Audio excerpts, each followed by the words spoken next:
So last time we saw Dr. Epps, we talked a little bit about how to look younger in the face, and you gave us some great ideas.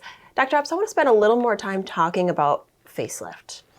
Absolutely. This facelift is, just to cut to the chase, is one of the best procedures in plastic surgery. When you think of a plastic surgeon, when you think of Beverly Hills, you think of facelift. And so let's talk about the stigma attached to surgery and why people might choose medical spa treatments over surgical treatments, even if it may be more cost effective, less downtime, and have a long result. Yeah, I think those are the three things, the fears that we're trying to overcome. We don't know exactly what it's going to look like.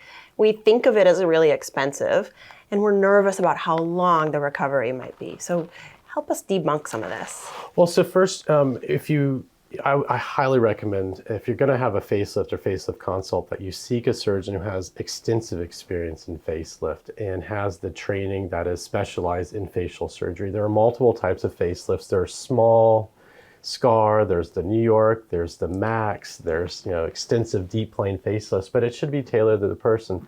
But the first thing most people are concerned about is what's downtime. Yes. And downtime is really up to the patient. But if you follow the instructions and the surgery is done appropriately, the downtime is very limited.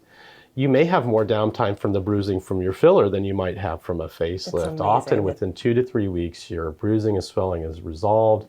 Even within 5 to 7 days, you can have a social appearance. The scar, when done appropriately, should be hard even for a hairdresser to find. Wow. That's the other thing people are worried about. Yes. And so that scar tends to run right in front of the ear and just behind this little part of your ear called the tragus, and then back along your hairline. And the next scar can be there or not. It depends on what you do, but it's often hidden. The third thing is cost. And what you'll find is that a facelift alone, if you divide the time that it lasts, which is usually 10 to 15 years, with a tuck up maybe at 5 to 7 years with some kind of a procedure, is somewhere around $1,000 a year. Well, most people spend more money on that than they do their Botox. And so that's something to consider. It really is. And I think helping us kind of walk through some of those, you can come in and really find out what that's going to look like for you, but you help just kind of work through some of the big ones. Dr. Epps, thank you. Thank you.